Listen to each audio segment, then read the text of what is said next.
Action RPGs have been following the same playbook for way too long. You know the drill.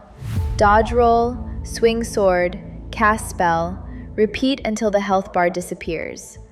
It's a formula that works, sure, but it's also become predictable to the point where combat feels more like going through the motions than actually fighting for your life. And then Crimson Desert comes along and throws that entire playbook straight out the window. Now I know what you're thinking. Oh great, another overhyped Pearl Abyss title that's going to disappoint like Black Desert did for so many people. But here's the thing. What we've seen in the recent gameplay reveals isn't just Black Desert with better graphics. This isn't even an evolution of their previous work. This is a complete philosophical shift in how a player interacts with a digital world through combat. And today, we're going to break down exactly why the combat system in Crimson Desert doesn't just look impressive. It fundamentally changes what we should expect from action RPGs moving forward.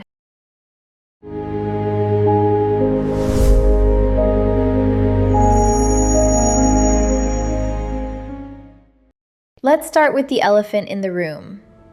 Pearl Abyss made Black Desert Online, and if you played that game, you know exactly what I'm talking about when I say MMO combat. Everything felt floaty. You weren't really hitting enemies, you were triggering light shows. Your character would spin through the air like they were made of helium, and enemies would just stand there and take it.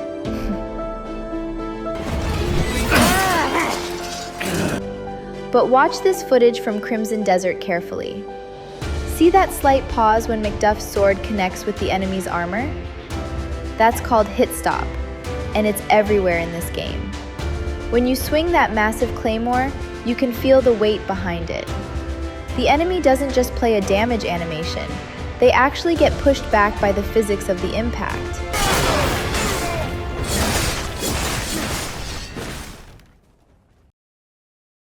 This shift happened because Pearl Abyss moved away from designing combat around network latency.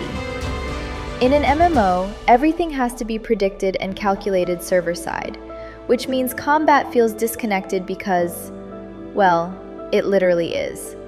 But in a single-player experience, they can prioritize what the combat actually feels like in your hands. The difference is night and day. In Black Desert, you felt like a god cutting through paper dolls.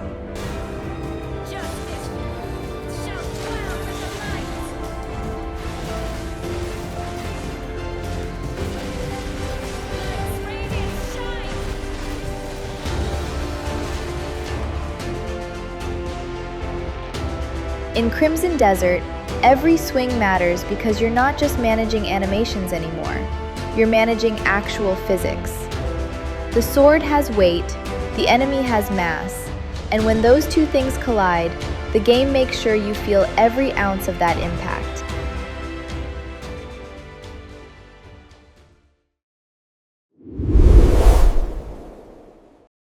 Now, let's talk about what makes this combat system truly unique.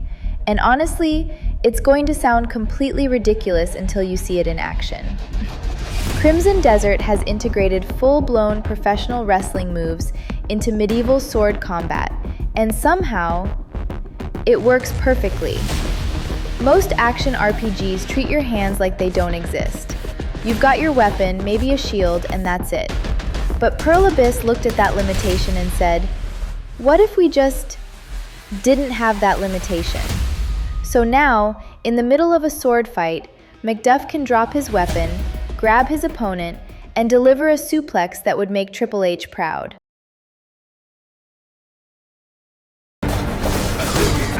This isn't just a flashy gimmick. These grappling mechanics serve a real tactical purpose. What makes this system so brilliant is how it rewards positioning and situational awareness. You can't just mash buttons and expect results. You need to read the enemy placement, understand weight distribution, and time your grabs for maximum impact. It's like a chess match where the board is constantly shifting. Every enemy type has different grab vulnerabilities. Lighter foes are easier to lift, but deal less damage when thrown. Heavier enemies require more setup, but create devastating area of effect impacts. This creates meaningful decision-making in every combat encounter. See this sequence here? Macduff grabs a smaller enemy, lifts them up, and hurls them at two other attackers. That's not just style points, that's crowd control. He just turned one enemy into a weapon against the others. But the really clever part is how contextual these moves become. If you're fighting near a tree, that suplex might end with your enemy's head getting introduced to some bark. Near a cliff? Well, that's not going to end well for them. The environment doesn't just change the visual of the move, it changes the tactical application. This level of improvisation reminds me more of something like Def Jam, Fight for New York, than it does traditional fantasy combat. And that's exactly why it works. Combat becomes this creative expression where you're not just following a predetermined combo string. You're reading the situation, adapting to your surroundings, and literally grabbing opportunities as they present themselves. Counters and swings flow directly.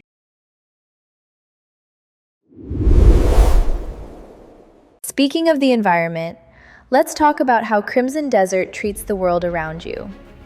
In most action RPGs, the environment is basically just a pretty backdrop. Sure, maybe you can knock over a vase or two, but it's cosmetic. The actual combat happens in this invisible bubble that doesn't really interact with anything else. Crimson Desert throws that concept out the window entirely.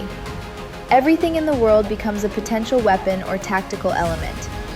You see that wooden cart over there? You can slam an enemy through it. That lantern hanging from the ceiling? Knock it down and suddenly you've got fire spreading across the battlefield, changing how everyone has to move.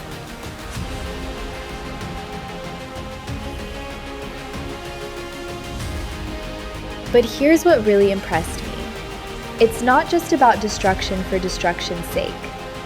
Watch how Macduff adapts his fighting style based on his surroundings.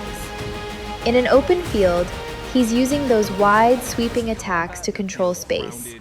But squeeze him into a narrow alley, and suddenly he's fighting differently.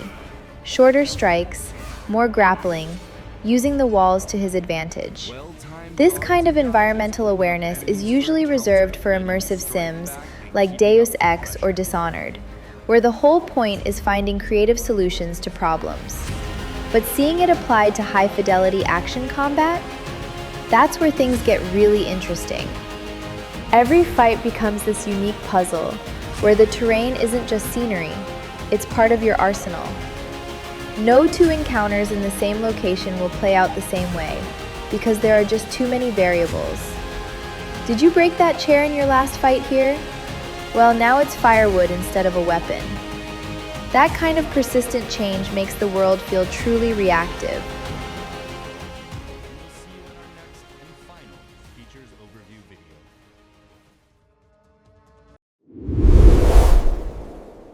Now, all of these systems would be meaningless if the enemies you're fighting couldn't keep up with your expanded toolkit. Fortunately, Pearl Abyss seems to understand that better AI isn't just about making enemies hit harder. It's about making them fight smarter. Take this encounter with multiple human enemies. Notice how they're not just standing around waiting their turn to attack you.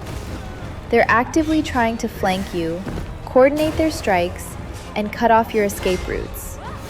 This forces you to really use all those tools we just talked about. The environmental interactions, the grappling, the repositioning. Look at what consider where you went wrong.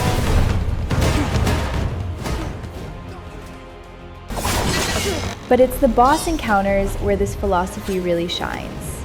Look at this fight with the Reed Devil. This isn't just a health bar with fancy attacks. This boss is actively responding to your tactics. Try to keep your distance and pepper it with ranged attacks. It adapts and starts closing the gap more aggressively.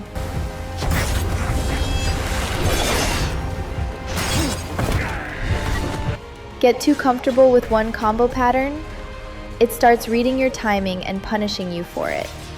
And here's something really subtle that I love. Watch how the boss changes as it takes damage. It's not just switching to phase 2 with a different moveset. It's actually limping, favoring its uninjured side, moving more desperately. These aren't just visual details, they affect how the boss fights, creating this natural progression where the encounter feels like a real conflict between two intelligent combatants.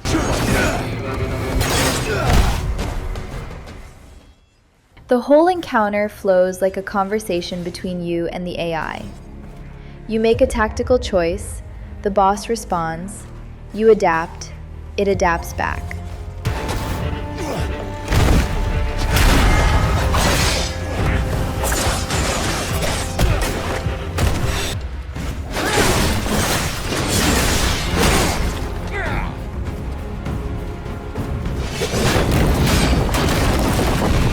By the end of the fight, you feel like you've actually outwitted a dangerous opponent, not just memorized a pattern and executed it correctly.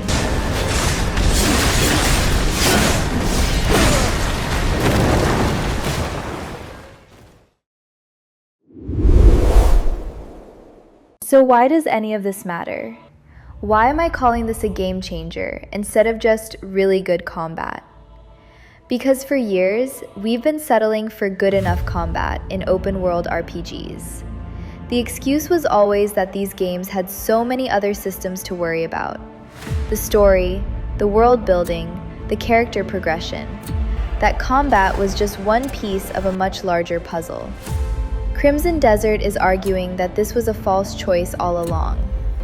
The world and the combat aren't separate systems competing for resources.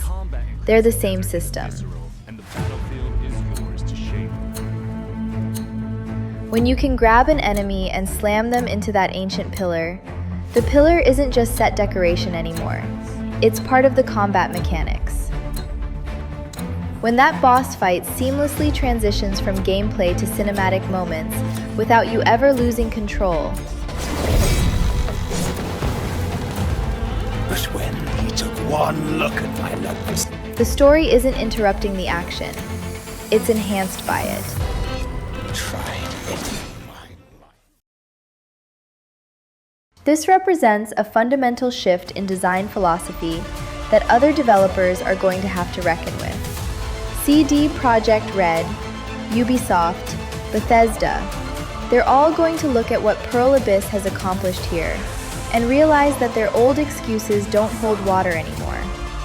Players are going to experience this level of combat integration and wonder why every other action RPG feels so limited.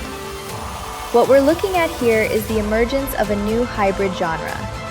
It's got the precision timing of a fighting game, the creative expression of a character action title, and the world integration of an immersive sim, all wrapped up in an open-world RPG package. That's not just evolution, that's revolution. Pearl Abyss isn't just raising the bar for action RPG combat. They're launching it into orbit and daring everyone else to catch up. If this is the future of the genre, then we're in for one hell of a ride. Let me know in the comments what you think about this combat system. Are you as hyped as I am? Or do you prefer the more traditional approach? And if you want to see more deep dives like this one, make sure to hit that subscribe button because trust me, we're going to have a lot to talk about when this game finally launches. Playable memory.